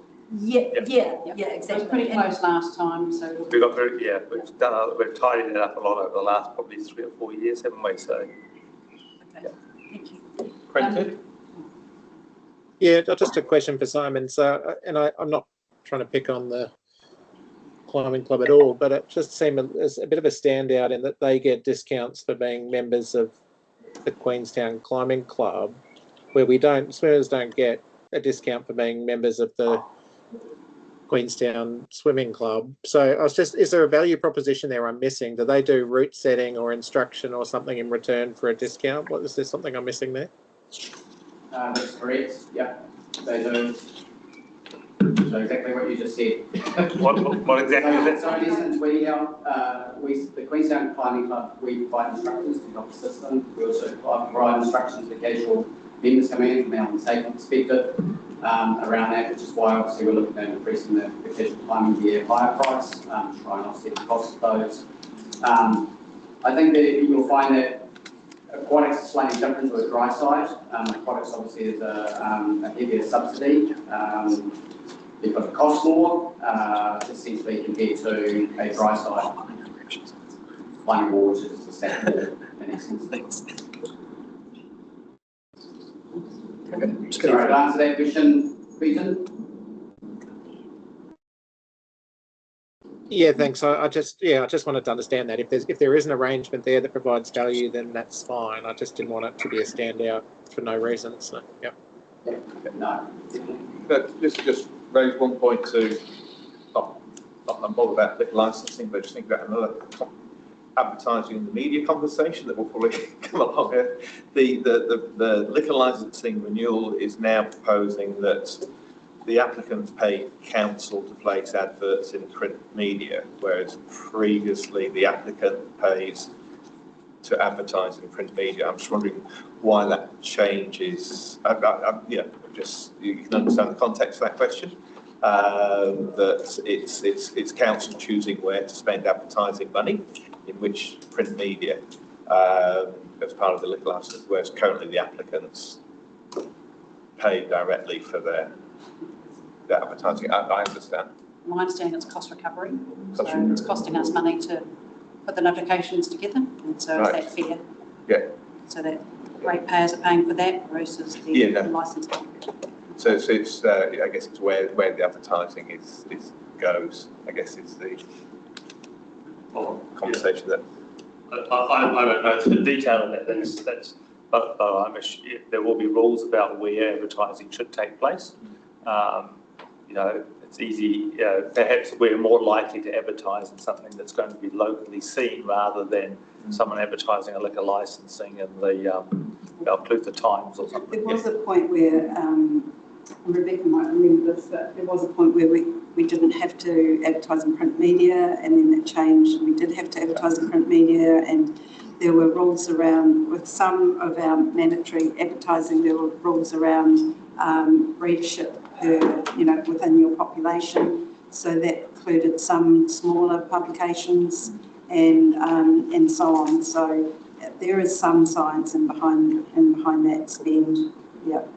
Okay. I was going to say, Steve, were you asking about what the percentage of our income revenue is from fees and charges? Yeah.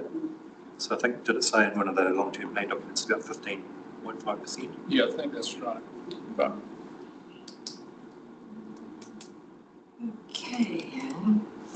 So we did have an interesting conversation. I think you were raising, Nikki, some thoughts about whether to have a consultation document or not. And we'd kind of like to just have a bit of a conversation about that.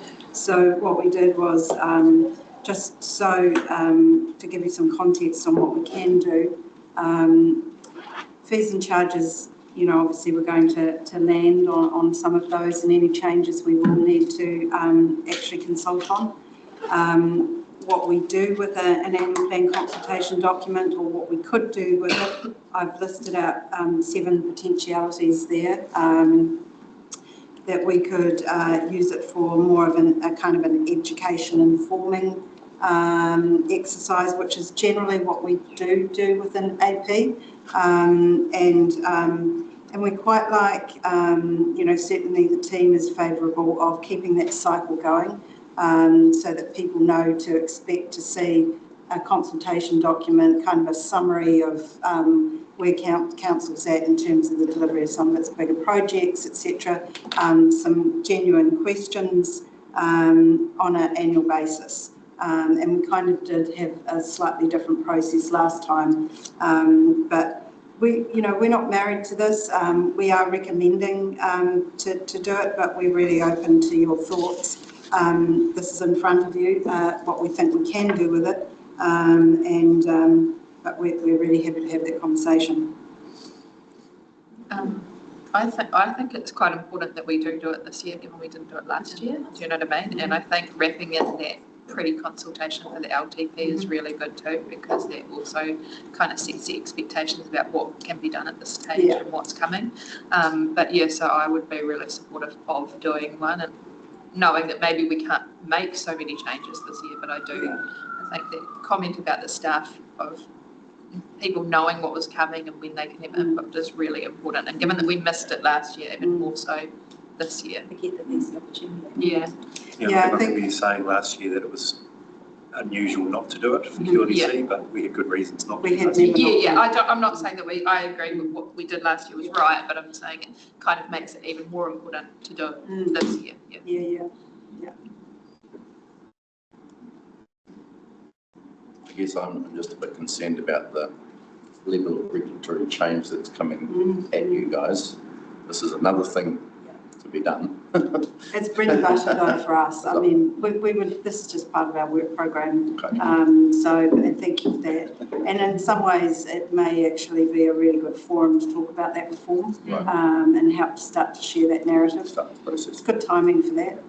I think if we're going to use that, the annual plan document to flag up the consultation, the long-term plan, I think we probably have to have somehow settled on what that will look like. I mean, we can raise some high-level issues that we will be coming back to hear about, but we probably need a bit of a plan for what that looks like. So that we can say that in the long-term plan, this is, and this comes down to we front-load the community engagement once we've got our understanding of our constraints, or do we develop a plan and then engage with the community? And that's, that can go both ways. Okay. So I think it's really important, if we are going to flag up, that in the long-term plan we will be engaging around these things, that we have a really good plan as to how we do that. And councillors probably need to make some foundational decisions quite early on around what does zero rates look like, or 2% or more percent. I think the narrative around the pre-consultation will be relatively neutral. Here's, and through that process, here are some of the things that you have told us about, and what the forward program of work will look like. But I'm not sure that it will be in a position, certainly not actually, by the time this thing needs to land and go to print, so to speak, to sort of presuppose any of those. But we can certainly talk in principle about what we're hearing from the community. Yeah.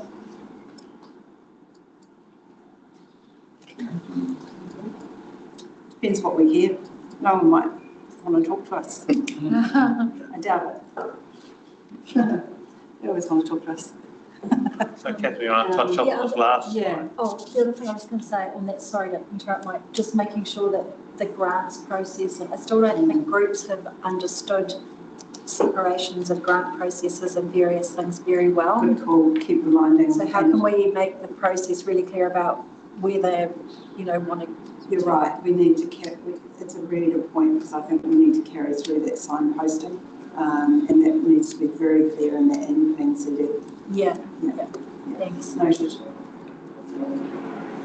And the slide here was just, this is the initial list of priorities coming from the Wanaka Upper Clutha Community Board.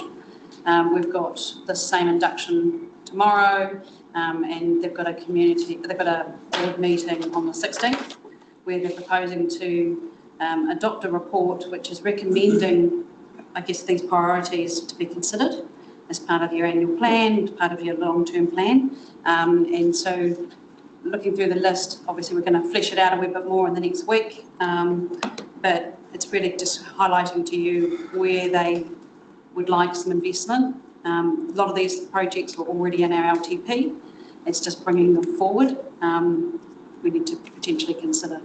I think there's only an ask around some staff time to get on with some design work for the first item, from what I can see, but we'll find out more in the next week. So it's just, this is a different process to normal. We haven't invited Wanaka Community Board in so early.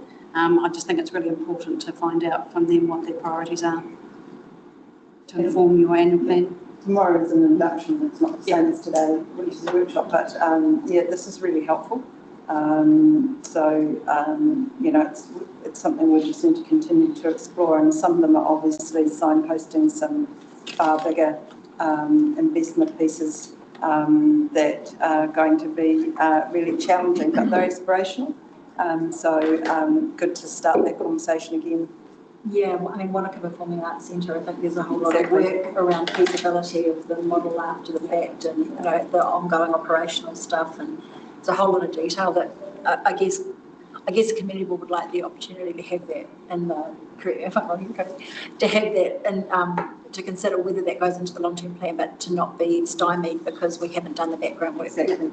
Mike has asked Paul Speedy, strategic projects manager, to get back alongside the group of people who are driving that, to help step them through the process again, So he'll meet with them, he already has, to see what we can do to assist.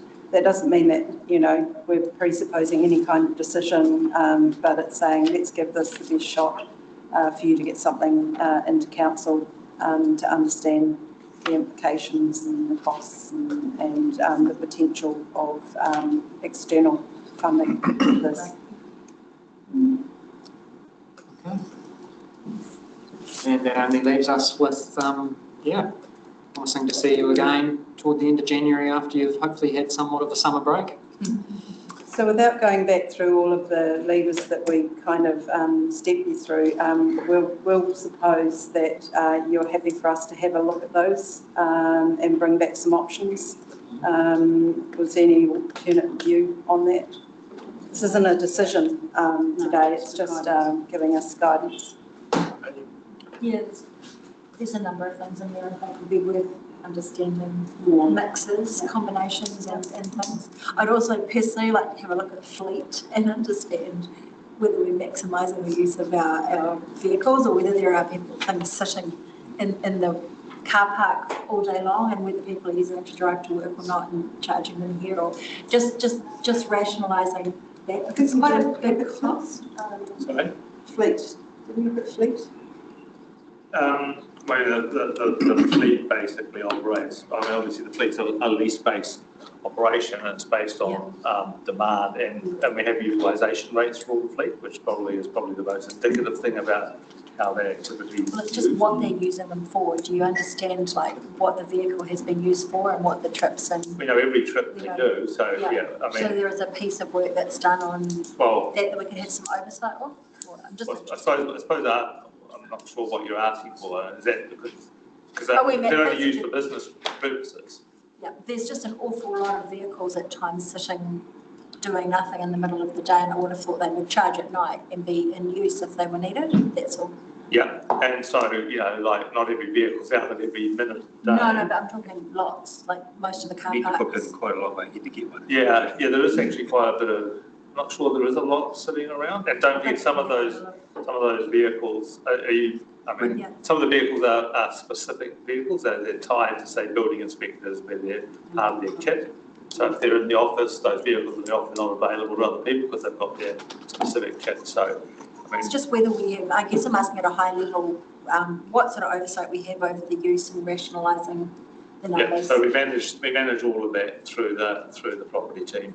The example is if we take one from here to Wanaka and it sits in Wanaka for the day while we're there, it's not really available for anyone else to use when we've taken it from well, here. that's what I mean, because if there's a lot sitting in Church Street, are there people driving, you know, are they being used for transport for staff at all? I don't know. So that's what I'm saying. So while we're over there, it looks like it's sitting there not being used, but it's being booked as being used to come. Then are we using Wanaka staff, Queenstown staff and vice versa? It's an area for maybe some reporting. Just drawing back to a higher level, we were all tasked by the boss to go line by line through our budgets and see what we could actually, see if there was any efficiencies we could come up with, and we did come up with some efficiencies, that's for sure. So that's something we did do. But maybe share that, because I think that's commendable. That and it's obviously what everyone's doing. But I mean, feel free to say actually this is what we've already done, because that's equally we're at a very operational level of what we're doing. This is what are some of the governance level decisions that you want to make? And I think my general take is fish with the big fish are. We're going to make our biggest savings, our biggest revenue, and the biggest chunks of that pie. So that's what we need to be looking at first, which I'm sure you scrutinise well. Cody. 2 questions, and they might be basic, and they might have already been canvassed. Sorry about being late. The CCO, once we lift and shift, what portion of rates is that? I think there's one of the graphs right at the beginning. Yeah, so that's what Cody, you missed it because you were late. I have another job. Remove 65 million of revenue. 30% of rates revenue. So 30. So rates will drop by 5.9. Yeah. Rates will drop by 30%. That's if we charge separately for water. So. But we will want to make sure that over both we keep it within the same. Is it going to be scrutinised in the same respect of rates capping? Water rates aren't rate capped, but they'll have to live within the FFO percentage of 9%. Okay. And they'll be reviewed annually by the Commerce Commission. And then just another, again, probably obvious and well-canvassed question, but when we do reforecasts and they're like, $67 million will be like hadn't spent and we're moving it along, but then the rates and percentages is similar. How does that, like it's such a big chunk, how does that sort of equal out? Are we predicting to have such a reforecast and it not have a material effect on the overall increasing rates? It depends on the projects that being reforecast. So maybe it's a transport project and therefore it's funded differently. So it really depends on each individual line in the reforecast. But this on the CapEx funding slide, there's a little example there of a $10 million reduction of a project that's level of service funded. That would be a 0.2 million of interest saving in OPEX, so that's the impact on rates would be minimal. So CapEx doesn't really have a big impact on rates. We reforecast Which is where we want to see it. Yes. Because it's not the CapEx that's driving the rates, it's the interest component of the CapEx, which is reflected in the rates. So you have to move.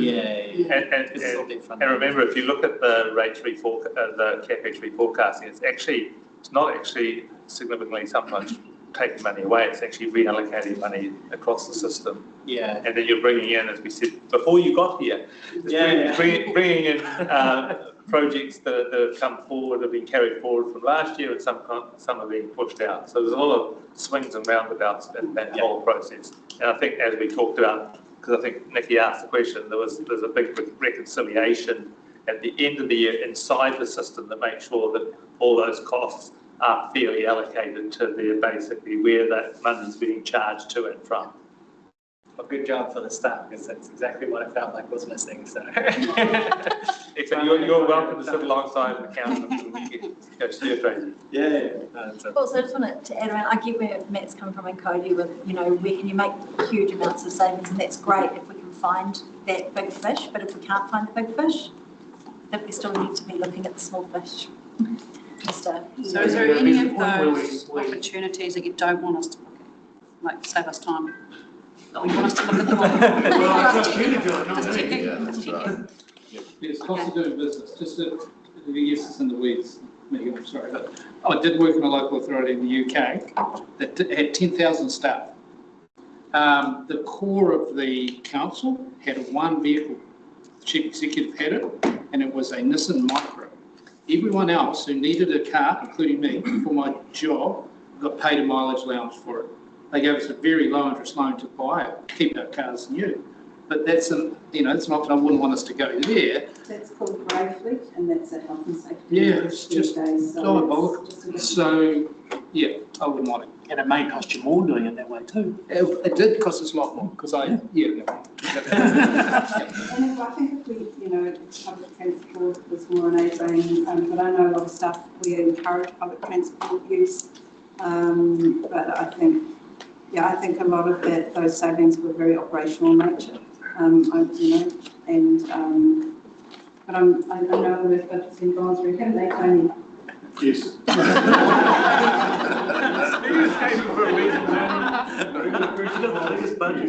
He's got to catch a bus.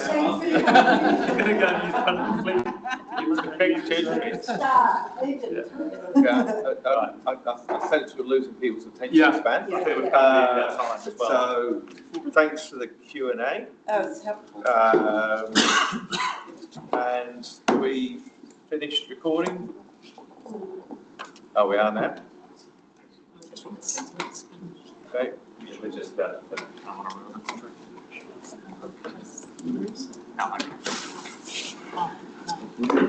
Just explain to me what the business I don't know, I think we just, So it's the alternative that we just charge, so for budget operation, we charge